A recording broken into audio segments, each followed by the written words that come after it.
Let's set the scene. It was the 85th annual Mississippi FFA State Convention and Expo. As I looked up at that stage in Bettersworth Auditorium in Starkville, Mississippi, and watched that year's state officer team and the achievements they had while serving this organization. It was then that I set a goal for myself and began to see my purpose in life. I knew that one day I would help lead and serve in this organization. Fast forwarding a couple years, facing the challenges life throws at us, I began to lose sight for the vision for my future. Not quite knowing what the next years of my life would potentially look like scared me. Now suddenly, I'm standing there waiting to hear my name called to serve as one of your next state officers. 1 year ago, my life changed.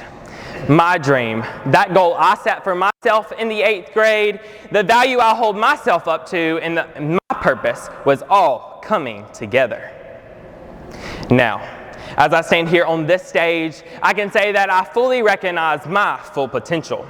I can say that I have discovered life is full of purpose, that your life is full of purpose, and everyone adds a unique and specific value to the space around us. Let's take a step back to the 4th grade. This is where I began to get torn down by others. This is where I started to experience bullying. The comments of others began to take over my mind, and I felt like I had no worth or value or purpose to my life. It wasn't until FFA became a huge part of my life that I discovered a family, people that accepted me for who I was, and life experiences that helped me grow to be who I am today. Back in 4th grade, whenever I started to experience bullying, I couldn't even live life one day without someone tearing me apart on a daily basis. Stepping into school, knowing exactly what I was getting into, made me feel like I did not belong. Skipping forward to the 10th grade, I started to surround myself with a support system who encouraged me and allowed me to learn how to stand up for myself and speak up for my values. That support system allowed me to grow to be who I am today. In 10th grade, all the way back to 4th grade, that was a 7 years difference that I had built with bullying every single day. That friends and family allowed me to be who I am. They allowed me to see my purpose in life. Romans 12:2 says, "And be not conformed to this world, but be ye transformed by the renewing of your mind, that ye may prove that is good and acceptable and perfect will of God." Shortly after discovering this verse, I quickly realized that I was put on this earth to be different, not to be like everyone else. Even though their comments and assumptions would almost force me to crawl into that mold of society. I learned that I had a purpose.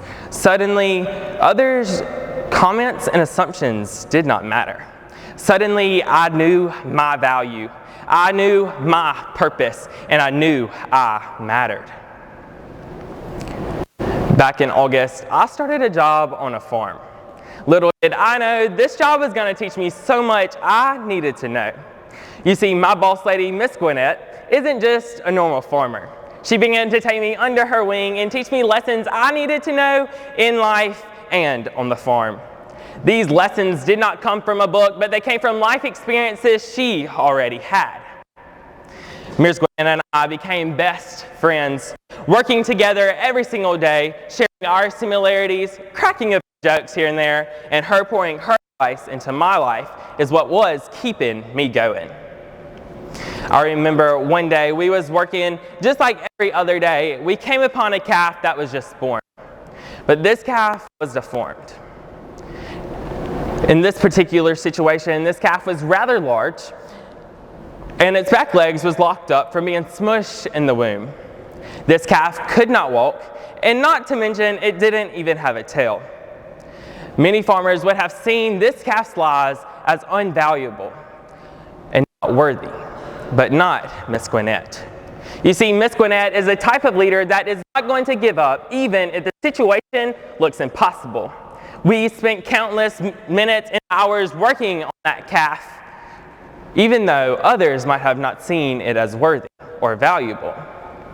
When we find one of Miss Gwinnett's animals that looks like it has no chance left, she always says something along these lines.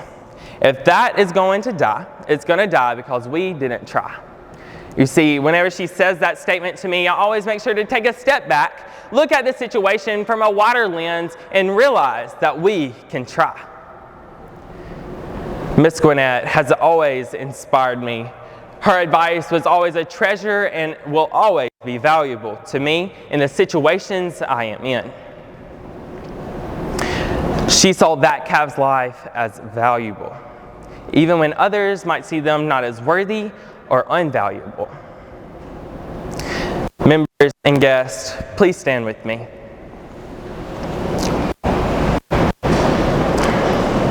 As you're standing, please glance around the room.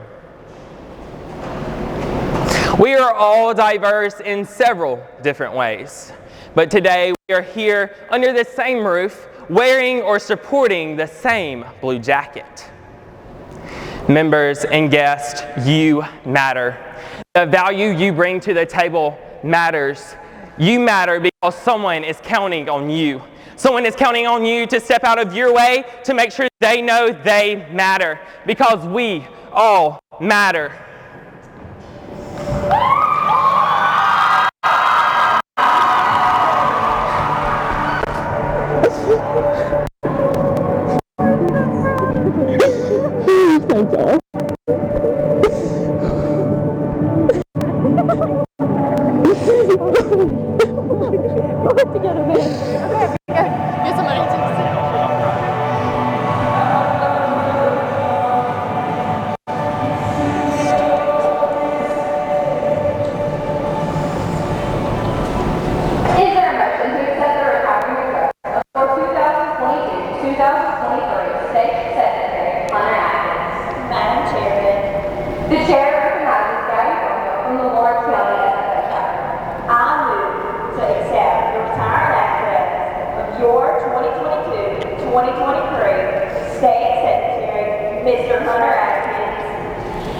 Is there a second? Madam Chairman, the chair recognizes Carly Markle from the Oakland Central FFA faculty. I move to second the motion to accept the retiring address of the 2022-2023 Secretary Hunter Adkins. All those in favor of accepting the retiring address of your 2022-2023 State Secretary Hunter Adkins, say aye. Aye. All opposed, say nay.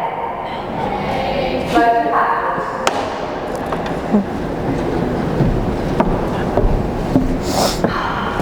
Hunter, our personal photographer, our hairstylist who made us late to a concert for Jenna, you're always there for us when we need you. Whether it's a shoulder to cry on, someone to laugh at our jokes, even though they're poorly timed sometimes, or when we need to spill a little gossip every now and then. Your smile is infectious, and you always know how to make someone feel included. Love, Christopher, Addie, Brendan, Jenna, and Harley. Mississippi FFA, your 2022-2023 State Secretary, Hunter Adkins.